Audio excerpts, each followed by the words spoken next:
Σας θυμίζω ότι συζητάμε με τον Υπουργό Εξωτερικών, τον κύριο Γιώργο Γεραπετρίτη. Φτάσαμε στα όρια του χρόνου, γιατί ξεχυλώσαμε το χρόνο, αλλά ακούγοντάς σας προηγουμένως, έχω μόνο μια ερώτηση ακόμη, κύριε Υπουργέ, κύριε Γεραπετρίτη.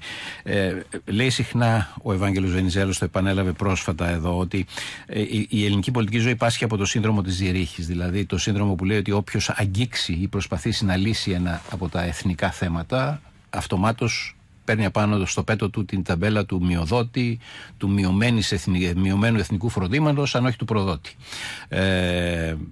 Και αυτό το σύνδρομο παραλύει το ελληνικό πολιτικό σύστημα συχνά. Εσείς θεωρείτε ότι έχετε απαλλαγή από αυτό το σύνδρομο? Όχι, θεωρώ ότι το φέρω κάθε μέρα. Και η απάντηση, κύριε Τσίμα, είναι η ακόλουθη. Όταν εγώ ανέλαβα το Υπουργείο Εξωτερικών, όλες οι εισηγήσεις, ακόμη και από τους φίλους μου, από τους δικούς μου ανθρώπους, ήταν να μην ασχοληθώ με τα ελληνοτουρκικά και να μην ασχοληθώ με το κυπριακό. Γιατί, κύριε Τσίμα?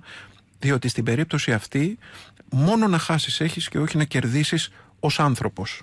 Από την άλλη πλευρά, εγώ θέλω να σας πω ότι αισθάνομαι ένα χρέος, ένα ηθικό χρέος απέναντι στους Έλληνες πολίτες, τα θέματα αυτά να μπορέσουμε να τα αγγίξουμε επιτέλους. Ήδη για το κυπριακό είχαμε μια μεγάλη εξέλιξη. Και θέλω να πω τη μεγάλη μου ικανοποίηση, διότι για 15 μήνες έχουμε αναλώσει στο Υπουργείο Εξωτερικών τεράστια προσπάθεια για να μπορέσουμε να φέρουμε στο τραπέζι της συζήτησης τους Τουρκοκυπρίους και να επανεκκινήσουν οι συζητήσεις. Κάτι που πριν από 1,5 χρόνο φαινόταν απολύτως αδύνατο, κύριε Τσίμα. Τώρα βρισκόμαστε μπροστά σε μια εξέλιξη που δεν δημιουργεί κατά ανάγκη συνθήκες αισιοδοξίας ότι θα λυθεί το ζήτημα, όμως που συνιστά μια σοβαρή αναβάθμιση σε ό,τι αφορά τον Οργανισμό Ηνωμένων Εθνών. Και να σας πω και κάτι.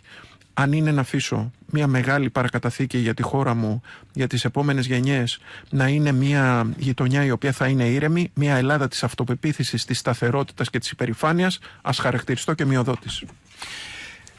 Ευχαριστώ πάρα πολύ.